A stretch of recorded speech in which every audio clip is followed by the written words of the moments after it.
नमस्ते। Last lecture में हमने एनिमल न्यूट्रिशन के स्टेप देखे थे, जिसमें कितने स्टेप्स थे? तो क्या 5 स्टेप। कौन से? तो क्या सबसे पहले इंजर्शन, फिर डाइजेशन, फिर एब्जॉर्प्शन, एसिमिलेशन और इजेशन।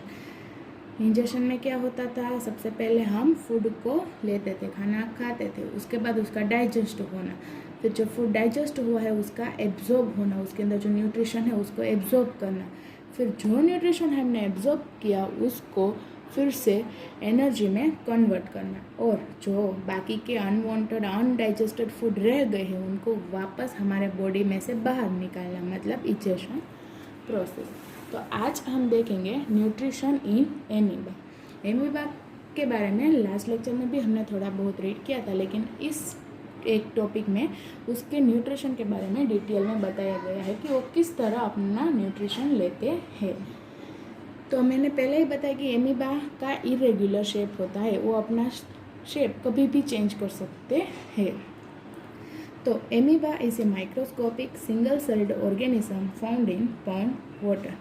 एमीबा क्या है? तो क्या एक माइक्रोस्कोपिक और एक सेल वाला ऑर्गेनिज्म है, सिंगल सेल ऑर्गेनिज्म है, जो कि हमें अपने आंखों से नेक्ड आई से दिखाई देता नहीं है। वो ये किस में दिखाई देगा? तो क्या ओनली थ्रू माइक्रोस्कोप। और ये कहाँ पे पाए जाते हैं? तो कि जो पॉन्ड वाटर, जहाँ पे पानी जमा हुआ होता है, वहाँ पे ये पाए जाते हैं। It is a simple organism having an irregular shape.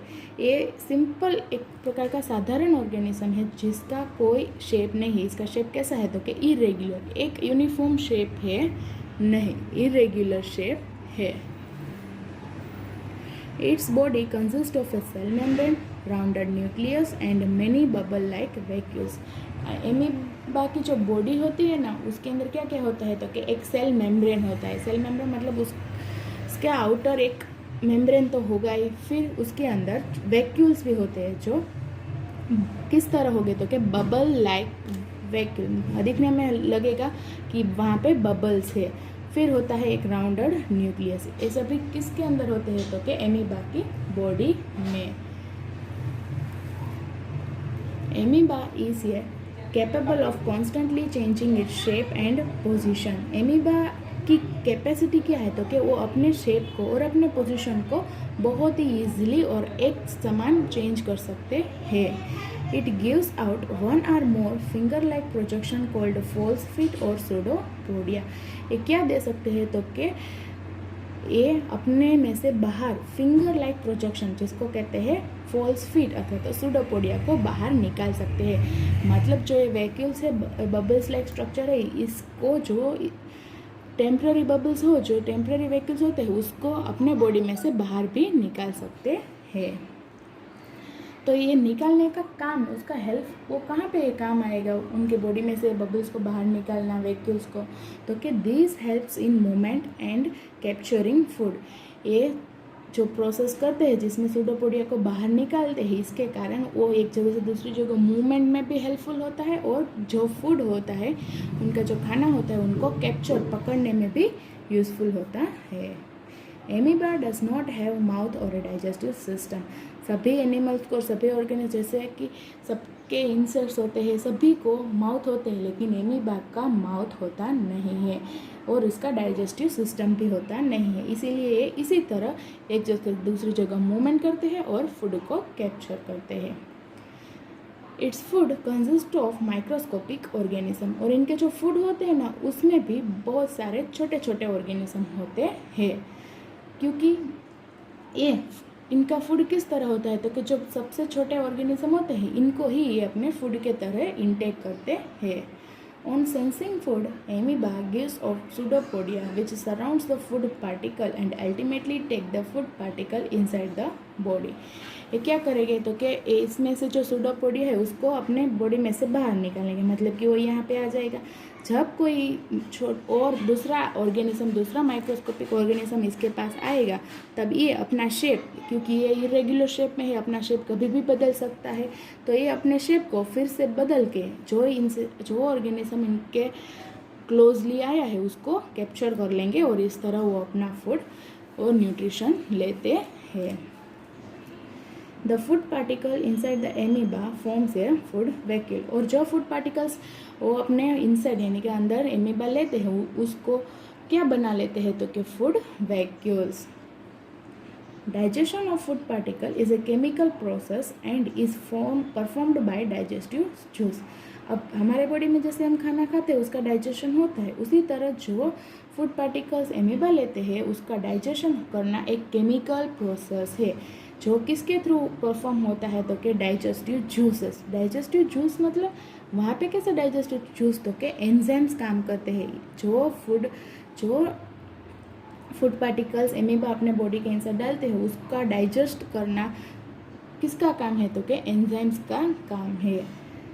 The digestive juices are secreted into the food vacuoles and helps in breaking down food into simpler substance। जो डाइजेस्टिव जूस सेक्रेट होता है वो क्या करने में हेल्पफुल होता है तो कि जो बड़े बड़े फूड पार्टिकल्स है उसको स्मॉलर सब्सटेंस में कन्वर्ट करना, उनका ब्रेक डाउन करना, उन्हें 2 टुकड़ों में 2 से 3 टुकड़ों में उनका ब्रेक डाउन करने में यूजफुल होता है। Then the digested food is absorb. उसके बाद जो डाइजेस्ट हो गए फूड जो ब्रेक डाउन हो गए सिंपलर सब्सटेंस में उनका एब्जॉर्प्शन होता है। On assimilation the amoeba grows in size. और हमें मालूम है कि एसिमिलेशन प्रोसेस में क्या होता है तो कि जो फूड एब्जॉर्ब किया जाता है उसमें जो न्यूट्रिशन हमने एब्जॉर्ब किया है उसका ट्रांसफ़र किस में होता है तो कि जिसने एब्जॉर्ब किया है, जिसने न्यूट्रिशन को एब्जॉर्ब किया है उसका कन्वर्शन उनके ग्रोथ में और उनकी एनर्जी में कन्वर्ट होता है। मतलब यहाँ पे जो फूड एब्जॉर्ब कर लिया गया है एमीबा के थ्रू उस फूड का एसिमिलेशन प्रोसेस में क्या होगा तो कि एमीबा ग्रो होगा यानी कि वो बड़ा होगा। The undigested food is throne outside at any point with the help of A temporary vacuole. और जैसे कि सभी ऑर्गेनिज्म में लास्ट में जो अनडाइजेस्टेड फूड होता है उनको बाहर निकालना पड़ता है, उसी तरह इसमें भी जो फूड अनडाइजेस्टेड रह गए हैं उनको टेम्पररी वैक्यूल के थ्रू बाहर निकाल देते हैं। तो इस तरह एमीबा के अंदर न्यूट्रिशन प्रोसेस होता है। अमीबा अपना न्यूट्रिशन इस तरह से लेता है दूसरे माइक्रोस्कोपिक ऑर्गेनिज्म के थ्रू। तो हमने देखा कि एमीबा का न्यूट्रिशन, एमीबा में किस तरह से न्यूट्रिशन प्रोसेस होता है। अब हम देखेंगे third point, nutrition in human, यानी कि हम कैसे न्यूट्रिशन लेते हैं। तो कि we human being eat food every day, हम रोज़ खाना खाते हैं, है ना, खाते ही। What happens to this food, उस खाना का क्या होता है, इस फूड का क्या होता है जो हम रोज़ खाते हैं, उस फूड का आखिर होता क्या है, वेयर डज इट गो, और कहाँ पे जाता है। तो कि you have already learned that human are omnivorous, हम सब ने पहले ही पढ़ लिया है कि ह्यूमन्स होते हैं वो क्या होते हैं तो कि ओमनीवोरस, वो प्लांट्स और एनिमल्स दोनों के बने हुए फूड को खाते हैं। Our body is therefore able to digest both plant and animal food, यानी कि हमारी body, human body plant food और एनिमल फूड दोनों को डाइजेस्ट करने की कैपेसिटी रखती है। We take in food through our mouth, हम फूड कहाँ से लेते हैं तो क्या अपने माउथ के through. From the mouth it passes through a number of organs in the body, हम खाना माउथ से लेते हैं लेकिन फिर माउथ में लेने के बाद ये जो हमारा खाना होता है वो हमारे बॉडी के बहुत सारे ऑर्गेन्स में से पास होके जाता है।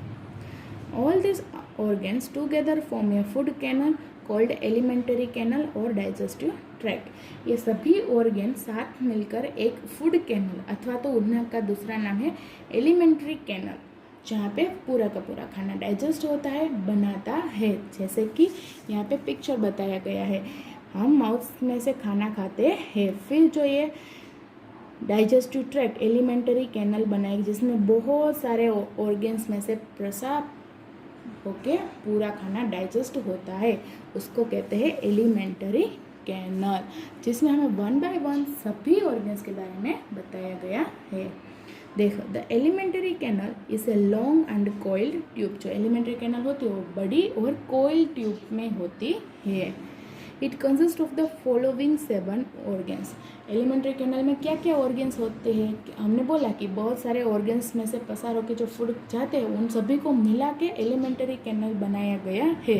तो क्या क्या ऑर्गन उसके अंदर आते हैं, सबसे पहला तो माउथ यानी कि माउथ कैविटी, सबसे पहले हम खाना माउथ में लेते हैं। फिर ईसोफेगस, अभी आप देखोगे कि स्टार्टिंग लेटर तो ओ है लेकिन हम रीड कैसे करते हैं ईसोफेगस, क्योंकि वो साइलेंट है।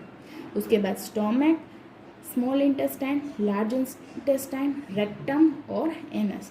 तो ये 7 ऑर्गन्स में से पास होके हमारा खाना पास होता है और डाइजेस्ट भी हो जाता है, और जो अनडाइजेस्टेड फूड है वो वापस बाहर भी हमारे बॉडी में से निकल जाता है।